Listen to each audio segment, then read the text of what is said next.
Hey guys, welcome back. Panels on the table.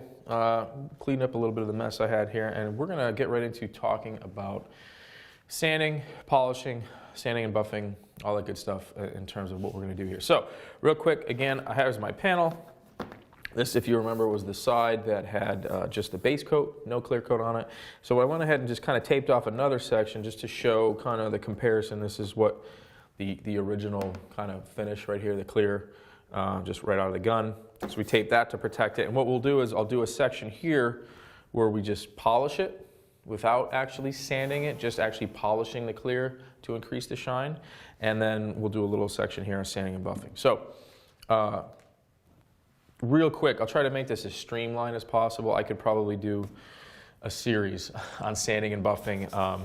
If you guys are familiar with me, a little bit of my background, I came from the refinish, restoration end of the industry, so I've done a lot of sanding and buffing. So learned a lot of things along the way, and I try to give you guys some tips, at least when it comes to dealing with this product in general. So I'm really not here to be a salesman for products that are out there. I'll just let you guys know and show you what I've used and what I believe in and what I have tested on this particular clear, 40/50 as well, in terms of the best results, and kind of I'll tell you guys why I lean that way and kind of the pros and cons. And again, there's a lot of product out there, there's a lot of stuff out there, but I'll kind of go over with what I use, and you can kind of take it from there. So real quickly, what we'll talk about before we get into it is the actual polish itself. This is a product from a company called Presta, and if you've seen other videos that we've done, I've mentioned them. We haven't really done any buffing or anything like that, but I do mention the product they make, which is called Scuff Stuff, and that is a prep product, like a soap with a little bit of grit, like a silica in it, and that's another from the same company. I've been dealing with these guys for a long time, for years, and this is the newest product they have. It's called the PACE system, and it's designed for like a forced action orbital sander rather than a rotary. And the reason I like that is because it actually has a little bit longer dwell time. What they mean by dwell time is it stays wet a little bit longer to work. Now, when we're buffing the 4053 and the 4050, my recommendation, my first recommendation, this is kind of why I'm leaning towards this, is you want to buff at a lower RPM. Okay, this is not a 2K clear, so it's going to be a little bit more sensitive to high speed. You're not going to want to hammer this. Even if it's like totally cured and locked up, it's still a little bit softer of a product. So there's no reason to wind your machine up, whether you're using an orbital or a rotary. You're going to want to stay on the lower range, the lower RPM range. And I'll kind of go through that when I actually do it, and I'll show you exactly what you can achieve with a slower RPM. And it has really nothing to do with how fast you're buffing and generating heat. Heat is not a good thing anytime you're buffing or polishing. It's more to do with your finish sand and what grit sandpaper you finish with, rather than like trying to really wind up your tool and create more problems. So again, back to this. This is the reason I like this, is because it stays a little bit wetter longer. It allows you to manipulate and work the product as it breaks down. So, which is kind of essential in using something on our 4050 or 4053. Again, there's a lot of stuff out there. I've been using this for a long time across the board. All their products are phenomenal products. So that's kind of what I have been using here. It's what I've used quite a bit, and what we'll use today. So we'll go to sandpaper as well, right? Couple tips. For this, we're going to use 2000. 2000 is going to be fine, and I'll show you guys how it's going to pull a 2000 scratch out of the clear with no issues. Soak your paper. Tip number one is pre-soak your paper. A bucket of water, a couple drops of a dish soap, nothing crazy, just real basic, generic, Dawn, whatever. You want a little bit of lubricity when you're sanding. If it's just water, it's going to stick. It's going to kind of grab a little bit. So a couple drops, and if you see in the bucket, I don't have a super amount of suds. You don't need a lot of suds. Just a little bit of soap helps it make it slick it out a little bit. And the reason really using water when you're wet sanding on anything is there's only one reason. It's to prevent the paper from clogging, right? So we got 2000 grit. That's extremely fine. It's almost like, feels like notebook paper, right? It's real fine in terms of the grit. And because that grit is so small, it has a tendency to clog a lot easier, so the water just helps kind of wash the sanding residue out of the paper. It just makes a slick surface and also helps with not contaminating the surface. So when you guys are doing this, when you guys are polishing, when you're sanding and buffing, you're going to want to be in a clean environment because you don't want anything falling back on your panel that you can actually take and inadvertently kind of grind back into the finish, and that's where you get squirrel marks and stuff like that. So there's a lot of stuff out there for dry sanding. Not a huge fan of it. I tried it all. Sometimes it works, sometimes it doesn't. It's good for doing small spot buffs or denibbing, that kind of thing. But preferably, I like to wet sand. It's been kind of like the industry standard for a long time. It isn't until recent that a lot of these dry kind of film papers have come out. But that's really not too important. We'll talk about that. So again, when I talked about wet sanding, we said we're going to do it damp. So basically, I got a block here, just a regular rubber block. Again, same thing. There's a bunch of these out there. All we're going to do is just have enough water. You can use a little spray gun, the trigger spray or something like this to mist the panel. But that's all I want. I just want just enough water that this is going to be slick enough. Short strokes, right? We don't want to go the length of the panel like this. You want to keep them shorter. In the event that you do grab something in terms of a contaminant, you're not grinding it across the entire panel. You'll feel it. You could hear it. So we're going to go ahead and keep going there until we're happy with that. And you could take a towel, a damp cloth will work to wipe it. You could use your squeegee. Basically, the block is the same thing, right? Squeegee that off, and that's it. So you can wet sand it, right? But again, I wouldn't walk away and leave water on this and go do something. I just make sure that this is not pooling up. If this was something sitting like that, it'd be a little bit easier. The water's going to naturally run off. But here, we'll take a towel. Show you guys. All I want to do is essentially like you're scuffing it, right? You're just knocking the shine down. So all we're trying to do is kind of level that peel a little bit, level any surface imperfections. You can chase out the dust nibs. If you are going to go after like dust nibs or chunks and something, you're going to want something a little bit more aggressive to work out that. 2000 just kind of flow over it, maybe 15 or 1200, but then you got to keep in mind, you're going to want to refine that scratch. When I say refine that scratch, I mean if you do something with 1200, you're going to want to go back over that with 15 and work your way back up to 2000.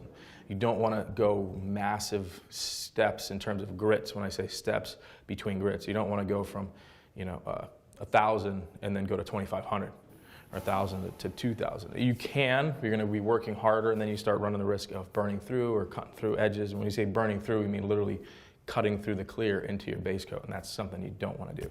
So I'm going to keep going. I'll get this all kind of sanded the way I want, and when we come back, we'll start polishing. Hi guys, welcome back.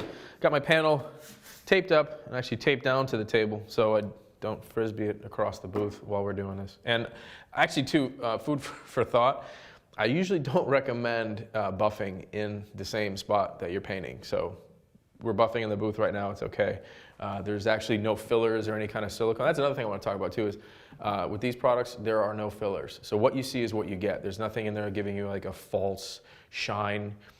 Basically the equivalent of like wiping this with shoe polish or like a tire shine, and basically it looks amazing until it goes out in the sun, and then all the oils kind of evaporate in the sun, and you go from being wow to what the hell is that? It doesn't look as good. So there are products out there that kind of have that kind of tendency. So again, that's another reason I use Presta. It's 100% water-based, and there are no fillers. So again, what you see is what you get. When you finish that off, it's going to be 100%. And it'll tell you, and you'll see a visual like, oh, I missed these sand scratches. I got to hit it a little harder. I got to refine them a little more. Before we move on, again, I keep thinking of these things. I'm trying to streamline this as much as I can, but I'm always thinking of more things. I talked to you guys about soaking your sandpaper, and you see I have my bucket. It's actually labeled 2000. I actually have a bucket for each grit. Again, a little over the top, but for me, I try to keep everything as clean and cross-contamination free as possible, because this is where it's going to happen. I talked about soaking the sandpaper, 10, 15 minutes. What you want is your paper to curl like that, right? So the reasoning behind this is if you have a fresh piece of paper and you tear it or cut it, whatever you're going to do to kind of make it smaller for you to wet sand, if it is dry and you have an edge, that paper, it's going to be like a razor blade going over the surface. So the reasoning behind soaking it, pre-soaking it to soften it, is so that it isn't as aggressive, at least on the edge of the paper. It does nothing to the grit, but it's more for the paper itself that you don't have that. Basically, if you folded it over, you don't have a sharp edge of paper that's going to be curled like this and start cutting into your paint. At that point, when you're using 2000 or something higher, it's going to be the equivalent of like a 180 scratch going across, and then you'll see that when you start polishing. So that's just a thing on there. For like 15 minutes, you see the paper start to curl.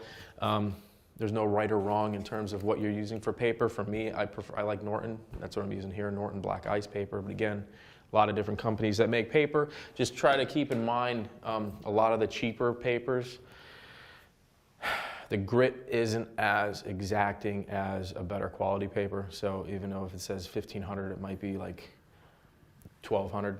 You know, I found that through experience and trying other sandpapers, and I stick with Norton. I really like their paper. So that's the end of that. We'll talk about polishing now, right, and buffing. So for this application, add a 2000 grit finish.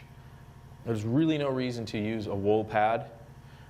There's a slew of different companies out there making pads, and there's microfiber pads, and there's the foam pads. And my thing has always been I cut with wool because wool cuts better than foam, and I finish with foam because foam cuts and finishes better than wool. So for this, because it is smooth and we're going lower RPM, wool is going to be super aggressive, and you're going to actually introduce more scratches from the wool that you don't necessarily have to, so you're kind of going to be moving too much material in terms of what you're going to go after. So I have in front of me, these are the same company, these are Presta pads, right? It's kind of universal out in the market where basically the most aggressive is typically a yellow foam, and orange is kind of intermediate, then there's green, and then there's black and blue. Black and blue are typically the finishing. It's a super, super fine. So depending on what you're looking at or what you're going after, there's a company by the name of Lake Country, and that is a huge pad manufacturer. They kind of subcontract a lot of different companies. I'm almost positive they do a lot of the stuff for Presta because they're all over the place, and they're kind of, you seem, again, that general deal in terms of the pad consistencies. And it really is just more open cell. It's a little more firm for your cut, and it's softer, smoother for your finish. So that's really the only thing you want to keep in mind. And actually, Presta has the pads that go along with their paste system. I don't have them in front of me. I actually have them in another spot. But orange pad goes with the orange, a gray pad goes with the gray, and they have a black pad for finishing. But again, we're not going super aggressive on this. There's really no need to. So we'll probably actually just use a green, which is kind of in between. I can cut real quick with the orange. We'll go with the orange, and then I can finish with the green with the same product. And it's actually just going to give you a different cut rate because of the softer foam. So you can use the same, this is like, they call it a medium cut compound, but it's more of a medium compound / polish. As this breaks down, it actually gets refined at work. It kind of breaks down as you generate the heat from the polishing, and it actually kind of just turns into a light polish. So it's like a one-step kind of thing. So before we get too crazy on that, I'm going to go ahead and grab my buffer. We'll get this guy on the machine, and we'll start to polish. Okay, guys, we're back. Got my buffer. Again, I'm not a sales guy, but I know we're going to get questions about it, so I might as well just kind of cover it now. This is a company by the name of Flex. It is a German company, and they make a fantastic buffer. I have a lot of buffers, gone through a lot of buffers, and this has been with me for almost 10 years, and this thing is a phenomenal tool. It's a little higher in the price range, but it's a very smooth, quiet, low heat buffer. I mean, they make a whole bunch of different, they have orbitals, they have small pistol grip ones, they have the forced action kind of rotary machines, and this is what we consider a rotary itself. So that means, basically, I'll try to cover this too, it's rotary, right? So it's one direction. The orbit on this, it just spins one way, where the orbital, like a DA sander, as it rotates, it has a little bit of an oscillation to it. And the whole purpose behind that is it's a little harder for you to burn through. But typically you would do, again, large scale from looking at a car or something massive, even motorcycle tins, right? You would do your cutting with a rotary, and you could switch to an orbital or like a fixed rotation orbital or for your finish work, because it's going to be less likely to generate more heat. And when you generate heat, that's where you get your swirls. So it's kind of the swirl killer, and going to an orbital. They've become really popular in the last couple of years. There's a bunch of different companies that make them. Again, this is who I use. I've used a lot of different machines, and I can just tell you personally, this is what I settle on. I love this tool. It's a great machine. It's very small and compact, very easy to maneuver. Again, we're doing a panel like this, not a big deal, but when you're doing something crazy intricate and a lot of curves, you're using this thing for an 8-hour day, you appreciate the fact that it is a little more lightweight and compact. And another thing, and again, this is just me personally, if you have one of those, if you have a rotational machine like this, rotary, and it has a side handle, take that thing off. It's that big like angle grinder, you don't need it. You have more control with your palm on the head of the buffer, and I can make this do whatever I want. And when you're buffing, you don't want to lean on this thing, right? You don't want to, and don't use the edge. So this is a 9-inch pad, right? Right now I'm using about 1.5 inches worth of pad. Keep it as flat as you can, and all you're doing is kind of letting the tool do the work for you. Right? You're not forcing it. I'm not bearing down. If you have to really lean on something, it's because your scratch is too coarse, right? Or you didn't work up to a finer scratch. So if you started really coarse, you got to make sure, basically for what I mentioned before in terms of skipping grits, for every grit you go up, you almost have to spend twice as much time with the next grit. So if you start, what I mean with that is 1,500, if you're doing that for, let's say, 5 minutes, right? And you go to 2,000, you're going to be 10 minutes with 2,000, because what you're doing is you're leveling that scratch. You're taking the top and bringing it down to the bottom of that scratch each time. So really, to keep that in mind, it's actually a good point to touch on too, is when you are doing this, between the sanding and the polishing, you are removing material. So keep that in mind. If you're doing some heavy sanding, you got to make sure you have enough material on here to allow you to do that. Now again, we just did 2,000 on this. We're going to use a mild, medium in between. It's kind of, like I said, it's kind of a dual purpose. It's a light compound, heavy polish, basically, is what I was talking about before. So just keep that in mind. You know, if you are going to do some serious buffing, if you're trying to get rid of tape lines and graphic lines and that type of thing, we talked about earlier in the video doing like a 2-step where you would maybe do 3 or 4 coats, let that dry, knock that down, and do another 2 or 3 coats on top of that. So at least you have enough material. The last thing you want to do is get to that last portion of your polishing and you're just kind of finessing it, and all of a sudden you burn through somewhere. Like the edges are always susceptible because the paint doesn't build up as much on the edge. So I think that covers that. Again, I got a lot of stuff that I'm thinking about. I'm trying to streamline this, and I know we're going to get a lot of questions. I'm trying to answer as many as I can before they become a question that's going to be a popular one. So the last thing when you're buffing, always want to have a little bit of a damp pad. They call it priming your pad, right? So there's 2 ways you can do it. You can use a spray and shine. I had a bottle and kind of mist this and get it a little soft, or basically you're doing the same thing. I'm going to go ahead and put a dot right there, a dot right there, right about there, okay? And what I'm going to do is just kind of, before I start, move this around on the surface.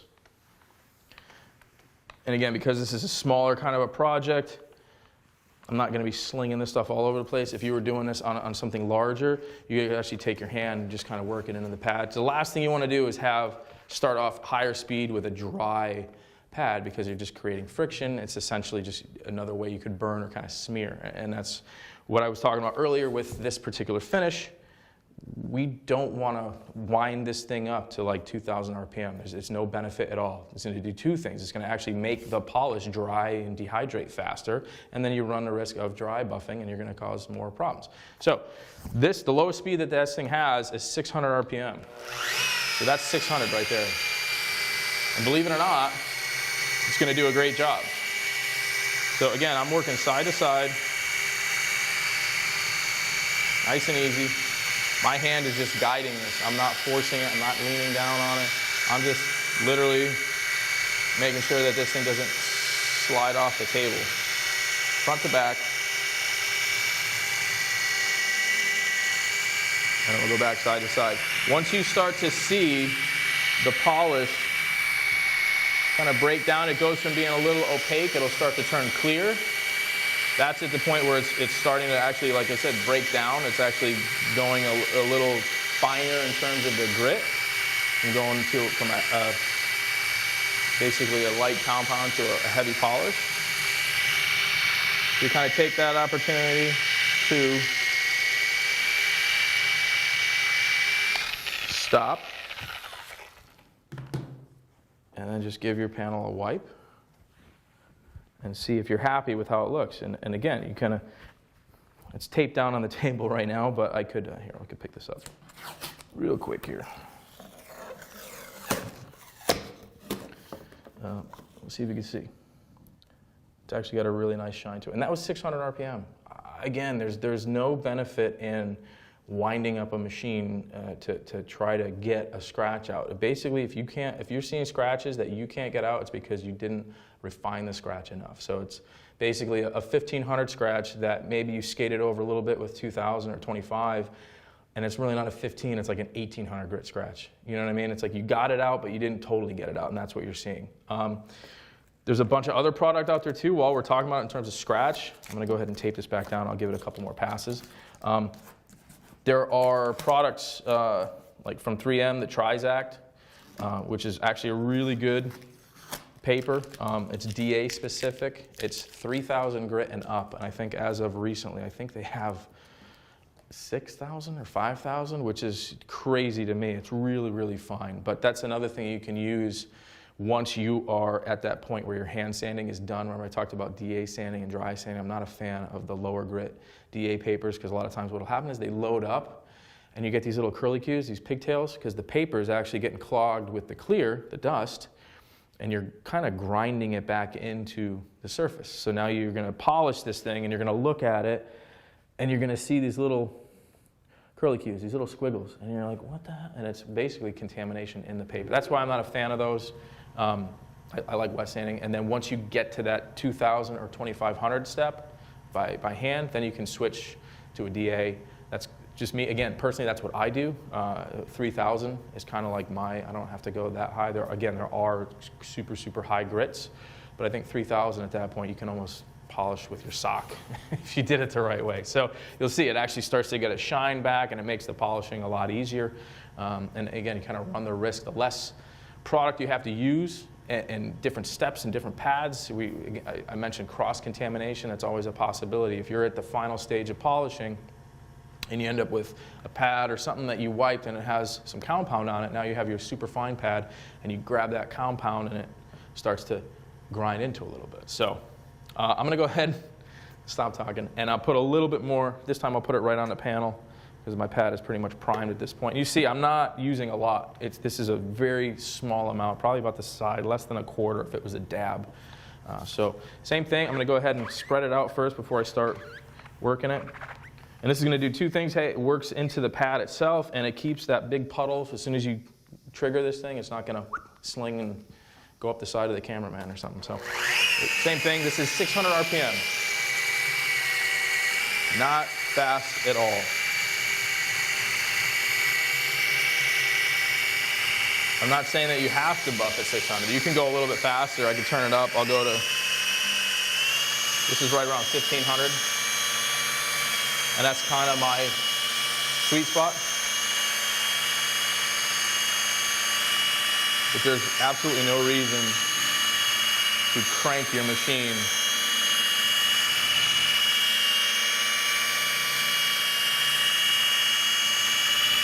same thing, I'm going front to back,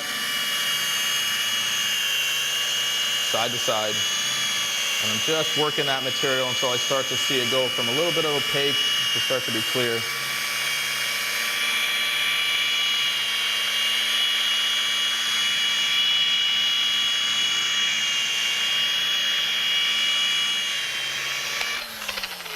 That's pretty much it. So if you remember, I left this area basically exposed, right? And I just wet sanded kind of this line right here. So this will just kind of show you what you can do with just polishing the surface without sanding it versus flattening the peel a little bit. And we'll get it untaped. There. And what I'll do is I'll untape that area that taped off, which is kind of the straight off the gun. Hey guys, welcome back. We cut away there for a minute just to, you guys didn't want to watch me untape this entire panel. So, kind of look at our basic let-down panel here. We have our fastback green right here, just base coat, raw, no clear over the top. Right here, this area is the 4053 right off the gun with no polishing or anything like that. So it's kind of the raw finish straight from the gun. Right next to it, right about here, is the 4053 that we polished and just polished. We didn't sand that area at the same time that I actually wet sanded this section, which is right about here. You can probably see the line, and that's actually something I kind of wanted to bring up. We kind of pushed the envelope in terms of time, and I did notice that when I was coming to the edge of the wet sanding areas, I had a little bit of a harder time kind of working out those scratches, only because this was still a little bit soft. So when I talk about an overnight cure, really letting this lock up, and it's imperative that you do that, because you're just going to have an easier time in terms of surface scratch refinement and polishing and all that whole process. Remember, when you are polishing, I did say to keep the RPMs down, slower RPM, but you still are generating a little bit of heat. There's friction on that surface for you to polish that surface. So if this is a little soft, or what we call green, it's still fresh, you're going to have an easier time kind of creating more issues that you're going to have to polish out than if it was a little bit harder. So just keep that in mind. Remember, we said 4 hours is a good mark in terms of just to polish it, meaning just hitting the clear coat just as it is without actually sanding it, just hitting it with a polisher just to increase the shine, increase the gloss. 4 hours is a good mark for that. And that's, again, depending on how many coats you're putting on, how heavy-handed you are with your gun. Remember, medium wet, you kind of just want that blue tint, and your air temperature and airflow. So if you're around 70 degrees is kind of our preferred mark with a good amount of airflow. And remember, we talked about too is airflow over the surface, not directed right at it. You just want, if you had a fan right here, air movement just over the surface, just to help dehydrate that and evacuate that moisture. So leave it going after you're done. Just let that kind of a gentle breeze just help, again, dehydrate that clear, and it's going to give you a better result. So, overnight, if you're going to wet sand it, and remember, if you're going to wet sand it, it was more damp sanding. We're not saturating this and really soaking this with water. Something like this, kind of a vertical surface, it's easier to kind of dry in between.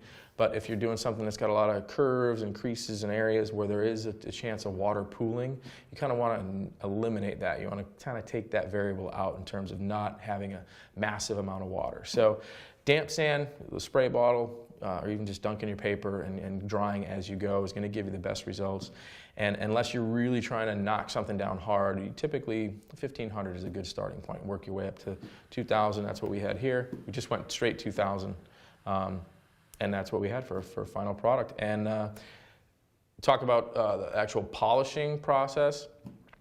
Typically, a more aggressive foam pad is good to start with.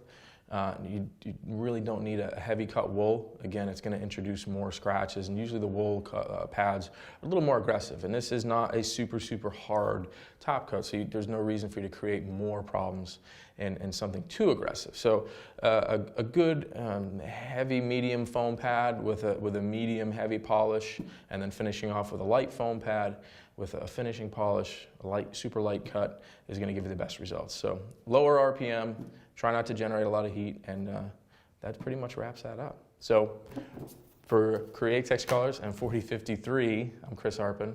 Thanks for checking us out. We'll see you guys next time.